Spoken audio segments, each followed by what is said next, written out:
Welcome to hello میں ناظرین، جو کہ ہے آپ کا اپنا سیگمنٹ۔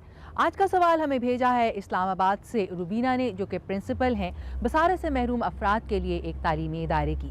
یہ سوال کیا ہے، خود ہی دیکھیے۔ میرا خیال ہے میں یہ پوچھنا چاہوں گی کہ وہاں پہ یہ بچے کن کن فیلڈز میں امپلائڈ ہیں وہاں پہ، اور کون کون سے شعبے میں ان بچوں کو یا ان اسپیشل پرسنس کو اپرچونیٹیز حاصل ہیں۔ ناظرین، سوال آپ نے سنا، اس کا جواب دے رہے ہیں نیشنل انڈسٹریز فار بلائنڈ کے ایکسٹرنل افیئرز کے ڈائریکٹر برائن ہرلی۔ ان کی این جی او قوت بصارت سے جزوی یا مکمل طور پر محروم افراد کو روزگار کے مواقع فراہم کرنے کے لیے کام کرتی ہے۔ Thank you for your question. The answer I'd like to give is based on my experiences and others' میں experiences. اس سوال کا جو جواب دینا چاہوں گا وہ میرے اپنے اور دوسرے امریکیوں کے ذاتی تجربات پر مشتمل ہے، اور مختلف الفاظ میں یہ کہ بصارت سے محروم افراد کے لیے ہر طرح کے روزگار کے مواقع موجود ہیں، اور ایسا اس ٹیکنالوجی کی ترقی کے باعث ممکن ہوا ہے جو بصارت سے محروم افراد کو اپنے پسند کے شعبے کے لیے ضروری تعلیم کے حصول اور مختلف ہنر سیکھنے کے قابل بناتی ہے۔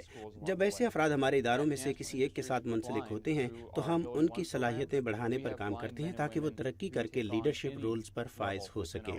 امریکہ کے نظام تعلیم میں بصارت سے محروم بچوں کے ساتھ بہت چھوٹی عمر سے کام شروع کر دیا جاتا ہے، اور ان کی پسند کی تعلیم کے حصول میں ان کی مدد کی جاتی ہے۔ مثلا اگر کوئی بچہ وکیل بننے کا خواہش مند ہو تو اس بات کو یقینی بنانا کہ اسکول اور کالج میں ان کو اس شعبے سے متعلق کلاسز میں داخلہ دیا جائے، ضروری ٹیکسٹ بکس وغیرہ دستیاب ہوں، اور اس کے بعد وہ اس کے لیے مناسب امتحان بھی دے سکیں۔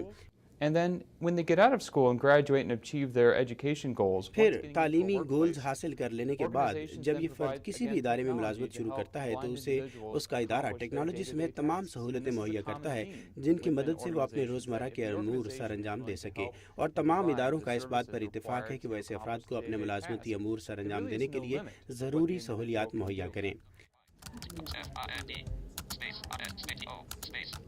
within our organizations we have individuals who we provide ہمارے ادارے میں جب لوگ ملازمت اختیار کرتے ہیں تو ہم انہیں ان کے کیریئر میں آگے بڑھنے کے لیے اضافی تربیت فراہم کرتے ہیں۔ مثلا اسسٹنٹ کے لیول سے کام شروع کرنے والا فرد اگر مینیجر کی سطح پر ترقی کرنے کا خواہش مند ہو تو ہم ان ضروری صلاحیتوں کی شناخت کرتے ہیں جن کی اسے ترقی کرنے کے لیے اپنے اندر پیدا کرنے کی ضرورت ہوتی ہے، اور پھر اس کے لیے ہم اسے ضروری تربیت دیتے ہیں۔ ہاں، بصارت سے محروم افراد کے لیے یہ یوں مختلف ہے کہ ان سے یہ پوچھا جانا ضروری ہوتا ہے کہ آپ کو اپنے امور سر انجام دینے کے لیے کن چیزوں کی ضرورت ہے، کس قسم کی ٹیکنالوجی ان کے لیے مددگار ثابت ہو سکتی ہے۔ مثلا ای میلز پڑھنے، انٹرنیٹ پر معلومات کو پڑھنے یا دوسری دستاویز کو پڑھنے کے لیے انہیں کس قسم کی ٹیکنالوجی کی ضرورت ہے۔ اور اب پہلے کے مقابلے میں چونکہ ٹیکنالوجی بہت سستی ہو چکی ہے، اس لیے میرے خیال میں اس سے بھی قوت بصارت سے محروم افراد کے لیے بہت سی ایسی ملازمتوں کے حصول کے راستے کھل گئے ہیں جو پہلے ناممکن یا مشکل تھے۔ مجھے امید ہے کہ دوسرے ممالک میں بھی ضروری جدید ٹیکنالوجی کی دستیابی سے ایسے افراد کو فائدہ پہنچایا جا سکتا ہے۔ can be given to other individuals so they can use that as well. I hope that's answered your question, and thank you for the time.